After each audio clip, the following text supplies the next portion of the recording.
तेजस्वी जी को धन्यवाद देने हम आए हैं। धन्यवाद तेजस्वी जी। 1.5 साल में तेजस्वी यादव ने जो काम बतौर डिप्टी सीएम रहते कर दिखाया, शायद 18 साल में वो काम नीतीश कुमार नहीं कर पाए। बहालियों की बात कीजिए, 4 लाख से अधिक बहाली हुई और इतने तेजी गति से बहाली तो शायद बिहार के इतिहास में कभी हुई ही नहीं होगी। इतना ही नहीं, नियोजित शिक्षकों को राज्यकर्मी का दर्जा देना हो।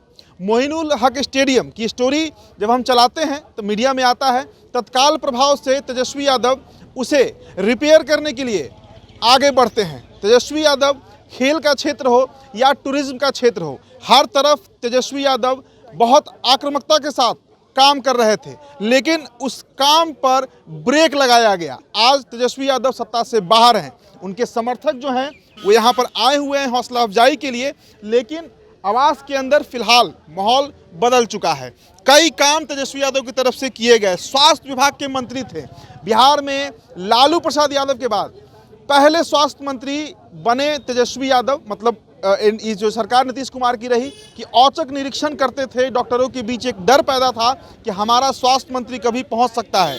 IGIMS में मुफ्त इलाज की बात कर रहे थे तेजस्वी, गरीबों तक दवाई पहुंचाने की बात कर रहे थे तेजस्वी, लेकिन ये सब नीतीश कुमार को बर्दाश्त नहीं हुआ।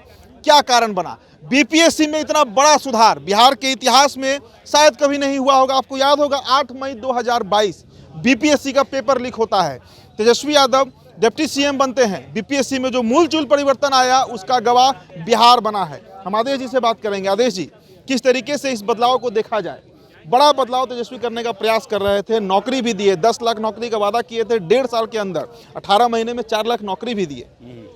अब सत्ता से बाहर हो चुके हैं, बीजेपी सत्ता में आ चुकी है, 20 लाख का वादा की थी। आपको लग रहा है कि अब कोई किसी तरह का बहाली होने जा रहा है बिहार में?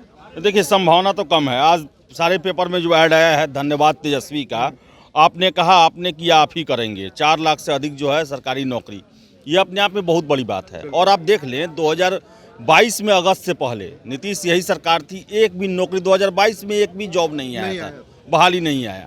लेकिन उसके बाद जो है शिक्षक के ही देखें हम, चाहे पुलिस के ही क्षेत्र में देखें, 70,000 बहालियों के लिए परमिशन दिया गया।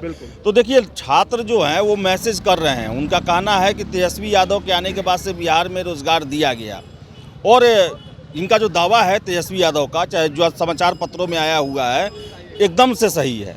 बिहार जो है पूरे उत्तर प्रदेश में फेमस हुआ नौकरी देने वाला राज्य के रूप में, और यहाँ पर लोगों को नौकरी भी मिला, बहुत जितना जल्दी ज्वाइनिंग कराया गया।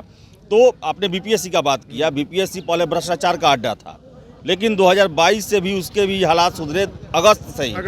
और उसके बाद देखिए कि BPSC का तारीफ जो है पूरे देश में होता है, और दुनिया का सबसे बड़ा बहाली जो है वो मात्र 70 दिनों में इतना बड़ा बहाली कर दिया वो। तो देखिए, तेजस्वी यादव ने तो 1.5 साल में बहुत कुछ दिया है। और आज देखिए कि बीजेपी आया है, लेकिन एक बार भी रोजगार को लेकर बात नहीं हुआ, और मीडिया भी सवाल नहीं कर रहा है। सवाल ये बात नहीं हो रहा है कि भाई बिहार में आपने 19 लाख 20 लाख जो भी वादा किया आप कैसे पूरा करेंगे। अभी देखिए ना, सप्लीमेंट्री रिजल्ट देना है शिक्षकों का, 14,000 देना था, उसके पर ही रोक लग गया। तो इसका मतलब था कि भाई ये अगर बीजेपी के साथ नहीं रहेंगे तो रोजगार पर लोगों को ये करेंगे, अब आ गए तो क्या ज़रूरत है। और आप देखिए कि हस्तक्षेप जो है, कल नीरज कुमार ने आरोप लगाया कि जो इनका इतिहास रहा हुआ है कि ज़मीन के बदले नौकरी और ये सब जो बातें हैं, तो भाई शिक्षा विभाग में देखें ना, चंद्रशेखर साहब की क्या हैसियत रह गई थी। तेजस्वी यादव ने पूरी तरह से छूट दे रखा था, और किसी कहाँ कोई हस्तक्षेप जो हो जो लालू फैमिली की तरफ से बाहर आया हो, बल्कि शिक्षा विभाग BPSC में भी हो जाता था। शिक्षा विभाग तो सबसे लड़ा है, राज्यपाल से लड़ा है, अपने शिक्षा मंत्री से लड़ा है, सब कुछ से लड़ा है। तो देखिए, ये जो धन्यवाद तेजस्वी है, मैं इससे सहमत हूँ, क्योंकि बिहार में पिछले 1.5 सालों में रोजगार का एक बहार आया था, इसमें कोई दो राय नहीं है। और सब लोग ही कह रहे हैं कि अब जो है संभावनाएं खत्म हो रही है। अब देख लेना, रेलवे की बहाली आई मात्र 5,500, जिसको लेकर छात्र सड़कों पे हैं। तो तेजस्वी यादव का जो कार्यकाल इस बार का रहा, और यही कारण है कि वो ज़्यादा विरोध भी नहीं किए। वो कहें कि लोग जान रहे हैं, और बड़ा ही अच्छा ऐड आया है उनका कि भाई जो किए 1.5 साल में उसको हम बता दिए। तो यहाँ पे और भी लोग हैं, वो भी बताएंगे आपको, लेकिन मेरे ख्याल से तेजस्वी यादव का जो ये 1.5 साल था वो काफ़ी अच्छा था, और इसके आधार पर उन्हें स्वास्थ्य विभाग के भी मंत्री थे, औचक निरीक्षण करते थे अलग अलग जिलों के अस्पताल में, कभी हाजीपुर, कभी मधुबनी, कभी DMCH, कभी PMCH पहुंचते रहते थे। तो स्वास्थ्य विभाग में भी बढ़िया काम कर रहे थे। IGIMS में मुफ्त इलाज की बात कर रहे थे, दवाई मुफ्त में करवा रहे थे, कई तरह के सुधार किए जा रहे थे। देखिए दिलीप उदीप्त 1.5 सालों में जो है वो बिहार में केवल एक ही चीज़ बदनाम रहा कि क्राइम बढ़ा, लॉ एंड ऑर्डर खराब रहा। किसके हाथ में है वो? नीतीश कुमार के हाथ में है। वही ये गड़बड़ रहा। बाकी चीज कोई किसी चीज़ को लेकर जो है पर्यटन विभाग में देख ले, पुनौरा धाम हुआ, वहाँ पर कायाकल्प किया गया, बहुत सारे हुए जिसमें नीतीश कुमार गए, तेजस्वी नहीं भी गए, बहुत सारे ऐसे प्रोग्राम हुए। देखिए इन्वेस्टर समिट हुआ, आखिर वो भी उद्योग विभाग भी RJD के अंडर में था, तो काम तो हुआ है, उसको ज़मीन पर उतारने की ज़रूरत है। हो सकता है कि आगे रहते तो करते, लेकिन अभी जो है नीतीश कुमार पलटी मारे हैं, तो जो बिहार में 1.5 साल में काम आगे बढ़ा था, हो सकता है उस पर भी ब्रेक लग जाए। और सिर्फ रोजगार की हम बात नहीं करेंगे, हम समाजवाद की भी बात करेंगे। 75% आरक्षण का श्रेय भी राष्ट्रीय जनता दल को ही जाता है। जातिगत जनगणना करवाना, कास्ट सेंसस करवाना और 2 अक्टूबर को ऐतिहासिक दिन उसका रिपोर्ट जारी कर देना, इसका श्रेय भी लालू प्रसाद यादव को यानी तेजस्वी प्रसाद यादव को ही जाता है। तो कई तरह के काम 1.5 साल में तेजस्वी यादव ने कर दिखाया, जो नीतीश कुमार NDA में रहते पिछले 18 साल में नहीं कर पा रहे थे। और देखिए आपको जरा दृश्य दीपक दिखा दीजिए, आवास का दृश्य, जो राबड़ी आवास है, 10 सर्कुलर आवास है यहाँ पर, और जो उनके समर्थक हैं तेजस्वी यादव के, वे यहाँ पर जुटे हुए हैं। हालांकि फिलहाल अभी कोई प्रतिक्रिया पार्टी की तरफ से नहीं आई है। और जिस धैर्य का परिचय तेजस्वी ने दिया, कल उनको इस बात का जानकारी हो गया था, इल्म था कि सरकार गिरने वाली है, बावजूद इसके उन्होंने नीतीश कुमार के खिलाफ नहीं बोला, नीतीश कुमार को आदरणीय कह के ही संबोधित किया है।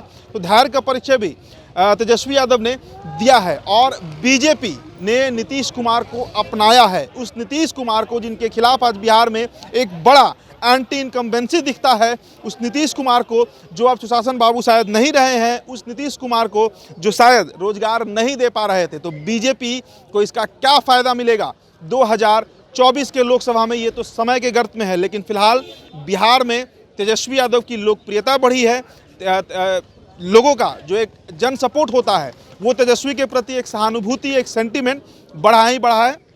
जो उनके समर्थक हैं किस तरीके से देख रहे हैं? जातीय जनगणना जो हुआ उस पर इतना नरेंद्र मोदी, JP नड्डा, अमित शाह हावी हो गए नीतीश कुमार को कि घुटना टेकना पड़ना।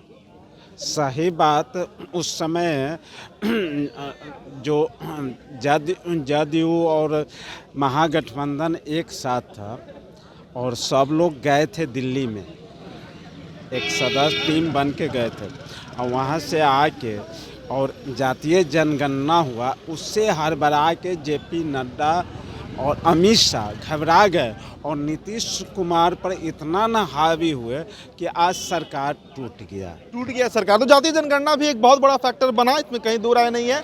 जाति को साधने में, जातीय आरक्षण देने में जो काम राजद की तरफ से किया गया, लालू प्रसाद यादव की तरफ से किया गया, उससे बीजेपी थोड़ी डरी होगी, हड़की होगी, और यही कारण था कि नीतीश कुमार को कैसे भी अपने गठबंधन में लाने को विवश हो गई है। तो तेजस्वी यादव को धन्यवाद करने के लिए ये वीडियो हम उनके आवाज़ से कर रहे हैं। 1.5 साल बिहार में रोजगार का बहार रहा, उन युवाओं का सपना साकार हुआ जो कई सालों से बेरोजगार भटक रहे थे। तेजस्वी ने उन्हें जीवन व्यापन का एक स्रोत दिया, जिसके चलते अगले 20-25 साल 30 साल उनका परिवार पलेगा। फिलहाल इस रिपोर्ट में इतना ही। मेरा नाम उदित तारन है, मेरे साथ आदेश पुरी इस वीडियो में मौजूद है। बहुत बहुत शुक्रिया।